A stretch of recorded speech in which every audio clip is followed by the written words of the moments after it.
যে দলটিকে একসময় বলা হতো ইন্টারন্যাশনাল ফুটবলের সবচেয়ে নির্মম, এফিশিয়েন্ট এবং যান্ত্রিক উইনিং মেশিন, সেই জার্মানি মানে ডায়মন্ড শাফটরা কিভাবে টানা দুটি বিশ্বকাপের গ্রুপ পর্ব থেকে বাদ পড়ল। একটা সময় ফুটবল বিশ্বে একটা কথা প্রচলিত ছিল, সেটা হচ্ছে ফুটবল খেলে সবাই, 90 মিনিট বলের পিছনে দৌড়ায় সবাই, কিন্তু শেষ পর্যন্ত জার্মানি জিতে যায়।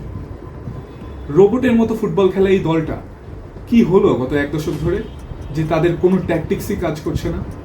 আজকের ভিডিওতে আমরা সেটাই খুঁজে বের করার চেষ্টা করব। চলুন তাহলে শুরু করা যাক। 2026 বিশ্বকাপের মঞ্চে দাঁড়িয়েও বড় বড় অ্যানালিস্টরা জার্মানিকে ফেভারিটের তালিকায় প্রথম সারিতে রাখছেন না। এর বড় কারণ, গত এক দশক ধরে তাদের ফুটবলে তেমন বলার মতো কোনো অর্জন নেই।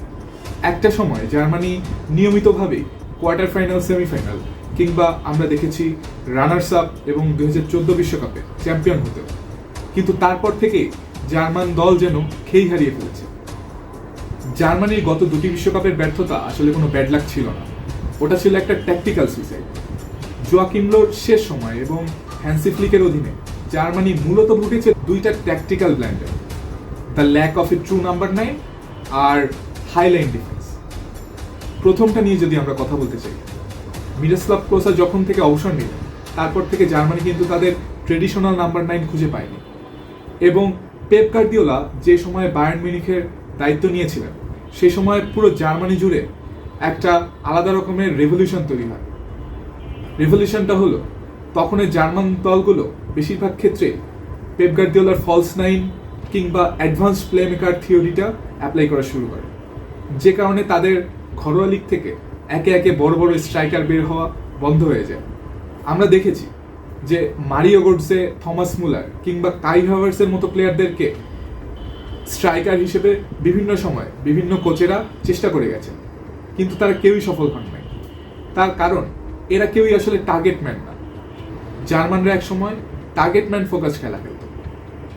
বক্সে একজন পিওর ফিজিক্যাল স্ট্রাইকার থাকায় জার্মানরা পজিশন ধরে রেখে যখন বিল্ড আপ করত, ওই নাম্বার 9কে মার্ক করার জন্য প্রতিপক্ষের লো ব্লক ডিফেন্সকে কিছুটা হলেও নিজেদের শেপ পরিবর্তন করতে হতো, এবং এই সুযোগে জার্মানরা গোলের সুযোগ তৈরি করত। এটা ছিল জার্মানদের খেলার একটা খুবই কমন স্টাইল। কিন্তু বর্তমানে জার্মান দলে কোনো ফিজিক্যাল স্ট্রাইকার না থাকায় পজিশন ধরে রাখলেও ওই যে প্রতিপক্ষের যে লো ব্লক ডিফেন্স সেটাকে তারা ভাঙতে পারে না, এবং এই কারণে তাদের উইং প্লেটা হয়ে যায় অনেকটা আইসোলেটেড, কারণ উইঙ্গারদের ক্রস রিসিভ করার জন্য বক্সে কেউ থাকে না। জার্মানির দ্বিতীয় সমস্যা ছিল কাউন্টার অ্যাটাকের ট্র্যাপ। হ্যান্সি ফ্লিকের সময় যখন জার্মানরা অ্যাটাক করতে উঠত তখন পুরো দলের প্রায় সবাই নিজেদের হাফ লাইন পার হয়ে চলে যেত, এবং তখন জার্মান দলে ডেস্ট্রয়ার বা অ্যাঙ্কার রোলে কেউ ছিল না। ফলে প্রতিপক্ষ যখনই বল উইন করত, খুব সহজেই জার্মানির ডিফেন্সে থাকা যে স্পেস সেগুলো তারা ইউটিলাইজ করত, এবং এই ইউটিলাইজের সুযোগে একের পর এক কাউন্টার অ্যাটাকে জার্মানিকে পরাস্ত করত। 2018 বিশ্বকাপের মেক্সিকো কিংবা 2022 বিশ্বকাপের জাপান, দুটো দলই প্রায় একই প্রেসক্রিপশন ফলো করে জার্মানিকে হারিয়ে দিয়েছিল, এবং তার ফলশ্রুতিতে জার্মান ফুটবল অনেকটাই যেন পিছিয়ে যায়। এবার আসা যাক জার্মানিকে এবার কেন হট ফেভারিট হিসেবে ধরা হচ্ছে না, বরং আমার ভাষায় জার্মানি কিন্তু এবার ডার্ক হর্স, কারণ তাদের দলে সেরকম বড় স্টার নেই। তার কারণ তাদের কারেন্ট স্কোয়াড প্রোফাইল এবং মেকানিজম। ট্যাকটিক্যাল ভাষায় বলতে গেলে জার্মানির বর্তমান দলটিতে রেস ডিফেন্স বা আক্রমণ করার সময় নিজেদের ডিফেন্সিভ শেপ ধরে রাখায় মারাত্মক ঘাটতি আছে। আন্তর্জাতিক ফুটবল এখন অনেক বেশি প্র্যাগম্যাটিক এবং কাউন্টার ড্রিভেন, ফলে ফ্রান্স কিংবা আর্জেন্টিনার মতো দলগুলো পজিশন ছেড়ে দিয়ে মিড ব্লকে অপারেট করে, ট্রানজিশনে কিল করে। জার্মানি এই দুটো জায়গাতেই পিছিয়ে। জার্মানি এখনও নিজেদের পজিশন হোল্ড করতে ভালোবাসে, কিন্তু ফাইনাল থার্ডে তাদের ক্লিনিক্যাল এজ বা ফিনিশিং এর অভাবটা একদম স্পষ্ট। তাছাড়া উইংব্যাক পজিশনে এখনো পর্যন্ত জার্মানির তেমন কোনো কনসিস্টেন্ট পারফর্মার নেই।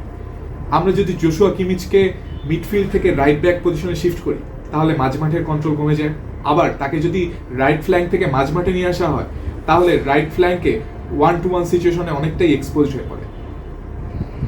ট্যাকটিক্যাল এই ইমব্যালেন্সের কারণে জার্মানি হাই প্রেসিং ফুটবল খেলেও বড় দলের বিপক্ষে তেমন কোনো সুবিধা করতে পারছে না। এখন কথা হচ্ছে এই বিশ্বকাপে জার্মানি জয়ের ডেডলক ভাঙবে কিভাবে। তাদের সাম্প্রতিক সেরা পারফরমেন্সগুলোর দিকে যদি আমরা তাকাই, তাহলে জার্মানিকে এখন অনেক বেশি রিয়েলিস্টিক ফুটবল খেলতে দেখি। তাদের শক্তির মূল জায়গা এখন তরুণ তুর্কিদের ক্রিয়েটিভিটি। তরুণ তুর্কি বলতে জামাল মুসিয়ালা আর ফ্লোরিয়ান উইর্টস। মূলত এই দুই খেলোয়াড়কে কেন্দ্র করেই জার্মান কোচ নিজেদের অ্যাটাকিং স্ট্র্যাটেজি সাজায়। সেটা কিরকম? মুসিয়ালা এবং উইর্টস দুজনেই কিন্তু নাম্বার 10 প্রোফাইলের খেলোয়াড়, ফলে দুজনেই হাফ স্পেস ডমিনেশন করতে পছন্দ করে। 4-2-3-1 ফর্মেশনে স্ট্রাইকার পজিশনে কাই হ্যাভার্টস কিংবা ওয়াল্টার মোডে কিংবা ড্যানি সুনদেভকে রেখে ঠিক তার পেছনে মুসিয়ালা এবং উইর্টসকে ইনভার্টেড ক্রিয়েটর হিসেবে খেলানো হয়। উইর্টস এবং মুসিয়ালা যখন হাফ স্পেস এবং পকেটস অফ স্পেসে অপারেট করে, বল নিয়ে ডমিনেট করে, তখন তারা তাদের ড্রিবলিং এবং লিথাল পাসিং ব্যবহার করে প্রতিপক্ষের ডিফেন্সকে এলোমেলো করে দিতে পারে। এর সঙ্গে তাদের ট্যাকটিক্সে আনতে হবে ডাবল পিভট স্টাইল, অর্থাৎ মাঝমাঠের সুরক্ষায় জার্মানিকে অবশ্যই একজন প্রপার হোল্ডিং মিডফিল্ডার খেলাতে হবে, যিনি ডাবল পিভটে শিল্ড হিসেবে কাজ করবেন। এর ফলে অন্য একজন সেন্ট্রাল মিডফিল্ডার ফ্রিলি বল নিয়ে মুভ করতে পারবেন। আর বিল্ড আপ স্টাইলে জার্মানি এখন পর্যন্ত ভার্টিক্যাল টিকিটাকাই পছন্দ করে। হুলিয়ান নাগেলসম্যানের ভার্টিক্যাল টিকিটাকা পেপ গার্দিওলার টিকিটাকা থেকে একটু আলাদা।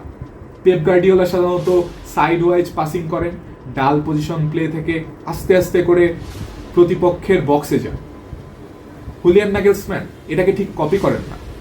তার ফিলোসফি হচ্ছে যত দ্রুততম সময় সেন্টার ব্যাক কিংবা মিডফিল্ডারদের থেকে বল পৌঁছে দেওয়া যায় মুসিয়ালা কিংবা উইটসের পায়ে, যাতে প্রতিপক্ষ ডিফেন্স সেটেল করার আগেই ট্রানজিশনে হিট করা যায়। জার্মানিকে আপনি আসলে কখনোই খাতা কলমে পুরোপুরি ফেলে দিতে পারবেন না। তাদের ট্যাকটিক্যাল ক্রাইসিস গভীর, তাদের ডিফেন্স লাইন ভঙ্গুর, কিন্তু যখনই দেয়ালে পিঠ থেকে যায়, জার্মানরা নিজেদের ট্যাকটিক্যাল ডিসিপ্লিন এবং রোবোটিক ফুটবল দিয়ে বের হয়ে আসে, প্রতিপক্ষকে দুমড়ে মুচড়ে দেয়। এই বিশ্বকাপে তারা কি তাদের হারিয়ে যাওয়া ডাইমেনশন পুনরুদ্ধার করতে পারবে, নাকি টানা তৃতীয়বারের মতো বিশ্বকাপের ব্যর্থতা নিয়েই বিদায় নেবে? সেই উত্তর অবশ্য সময়ের হাতেই থাকবে। আপনাদের কি মনে হয়, জার্মানির এই ক্রাইসিসের মূল কারণ কি স্ট্রাইকারের অভাব, নাকি ডিফেন্সিভ ট্রানজিশনে ভুলের মাসুল? নাগেলসম্যানের এই ট্যাকটিক্যাল সেটআপ কি পারবে জার্মানিকে আরেকটা ট্রফি এনে দিতে? আপনাদের মতামত জানান কমেন্ট বক্সে। ফুটবলকে যারা টেকনিক্যাল লেন্স দিয়ে দেখতে চান কিংবা আলাদাভাবে গভীরে যেয়ে দেখতে চান, তাদের জন্য আমার এই YouTube channel Sadid scrapbook analysis কিংবা এই ফেসবুক পেজটি আপনারা সাবস্ক্রাইব কিংবা ফলো করে আমাদের সঙ্গেই থাকবেন। পরবর্তী ভিডিওতে আবার দেখা হবে।